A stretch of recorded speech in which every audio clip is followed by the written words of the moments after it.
The story of Meghan Sussex, the Castle of May, and the sudden tabloid attempt to rewrite a peaceful family moment into a suspicion-filled drama is a perfect example of how the British media reshapes reality to suit whatever narrative they need in the moment.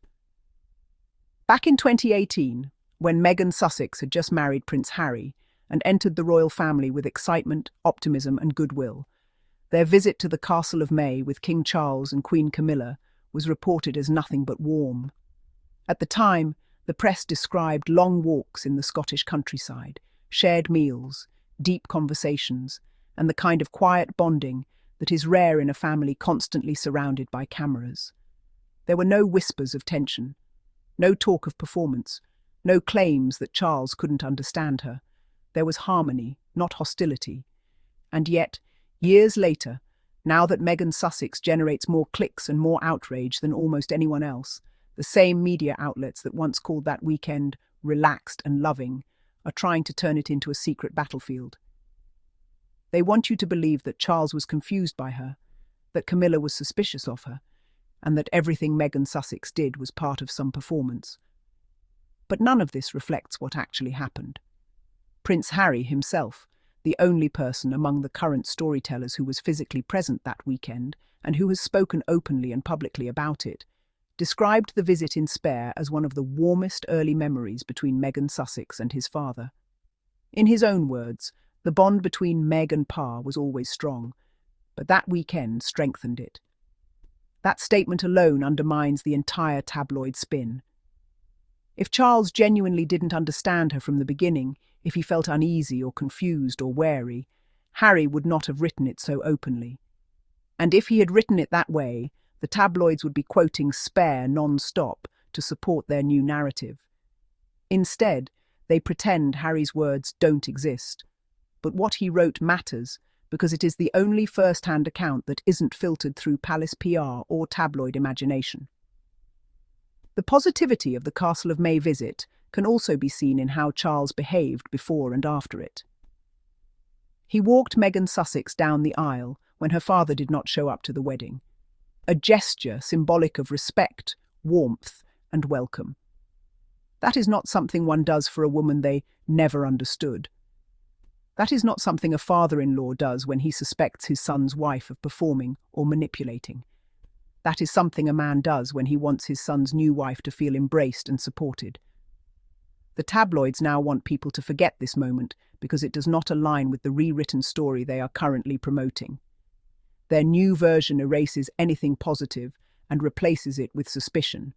The question becomes, why is the media suddenly trying to turn a peaceful Scottish retreat into a scandal? The answer is timing. In 2018, Meghan Sussex was still the glamorous new Duchess, a media draw, but not yet their chosen villain. At that point, they wanted her to shine, not because they liked her, but because she was profitable. Positive stories drove engagement. But by late 2019, after her popularity began to overshadow other royals, and after she openly challenged unfair press treatment, the media saw a new opportunity. They could make far more money painting her as difficult, demanding, manipulative, and fraudulent. And so, every old event was suddenly reinterpreted. Every smile was labelled performative. Every warm moment became fake. Every private family interaction was reimagined as a warning sign. The Castle of May was simply next in line. Rewriting a peaceful weekend into a scandal also serves another agenda, creating conflict between Meghan Sussex and Camilla. The British press has always thrived on portraying female figures as rivals, Diana versus Camilla, Kate versus Meghan Sussex. Now, apparently, Meghan Sussex versus Camilla again. Conflict sells, female tension sells. You rarely see stories about male royals framed this way because the narrative does not work. The media prefers to pit women against each other because that dynamic fuels endless speculation. By claiming Camilla saw through Meghan Sussex or viewed her as an actress, the tabloids get to build a storyline that fits their classic template. And because Camilla rarely speaks publicly and Meghan Sussex does not engage with the tabloid press, the media is free to invent whatever they want without contradiction. The narrative that Meghan Sussex is always performing feeds into something deeper and more problematic, a long-standing pattern of attacking outspoken women, especially women of colour, by presenting them as manipulative or deceptive. The implication is that Meghan Sussex could not simply be warm, polite, or enthusiastic. No, she must have been acting. She must have been calculating. She must have been playing a role. This is not just unfair, it is rooted in stereotypes the media has used for decades. And when royal experts claim Camilla saw through her, they are doing so without evidence, without first-hand knowledge, and without any accountability. They simply attach authoritative-sounding language to their personal opinions and let the public mistake it for fact. Another issue with the current narrative is that it contradicts the media's own reporting from 2018. If Camilla had truly doubted Meghan Sussex from the beginning, why was that not mentioned then? Why did none of the so-called experts say it at the time? Why did the Castle of May visit generate no controversy until years later? The simplest explanation is that this narrative did not exist in 2018. It was manufactured long after the fact to support the media's new position, that Meghan Sussex must be the villain of every story, even ones that occurred before any tension existed. By reframing the Castle of May visit, tabloids are not only rewriting history, they are trying to undermine Harry's own account of his family.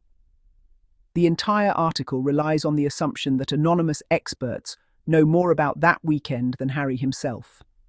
The irony is almost laughable. People who were not there, who have no access, who depend on sensationalism to maintain their careers, are now treated as the authoritative voices over the man who lived the experience. Yet this is how tabloid narratives operate. They rely on the idea that the public will accept drama over truth because drama is more entertaining. One of the most telling signs that the scandal is manufactured is the inconsistency. Over the years, tabloids have repeatedly changed their storyline about Charles and Meghan Sussex depending on what sells. One month they claim Charles adored her. The next month, they claim he was always skeptical. One moment they say Meghan Sussex tried to win him over. The next moment they say she manipulated him.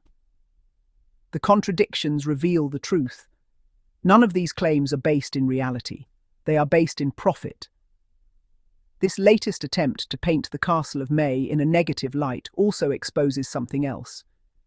The media cannot stand the idea that Meghan Sussex was once welcomed, loved, and embraced by the royal family because it disrupts their current narrative that she was always a problem. They do not want the public to remember that she entered the royal family with goodwill and was welcomed with open arms. That does not fit the villain role they have assigned her. So instead of acknowledging that things were positive at the beginning, they rewrite the beginning entirely. The irony is that the article itself reveals more about the media than it does about Meghan Sussex, Charles, or Camilla. It demonstrates the tabloid obsession with Meghan Sussex, an obsession so intense that they continue to mine old moments for new controversy, even when the original moments were uneventful or even joyful. It demonstrates the industry pattern of using women, especially high-profile women, as characters in a narrative that is largely fictional, and it demonstrates how quickly the media will abandon facts in favour of sensationalism.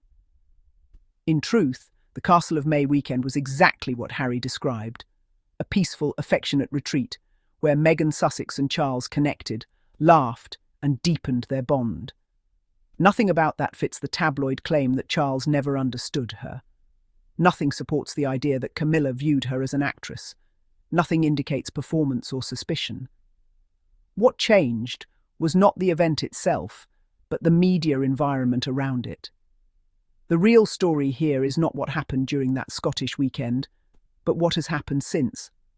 Meghan Sussex went from being celebrated to being relentlessly targeted because she refused to be controlled by the media, refused to accept abuse, and refused to fit into the soft-spoken, silent royal woman mold that tabloids prefer. Once she pushed back, she became the enemy, and once she became the enemy, the media began rewriting her entire history.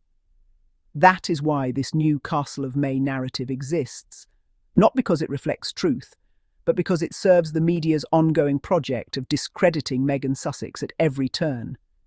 It is a project built on manufactured scandals, weaponized experts, and selective memory.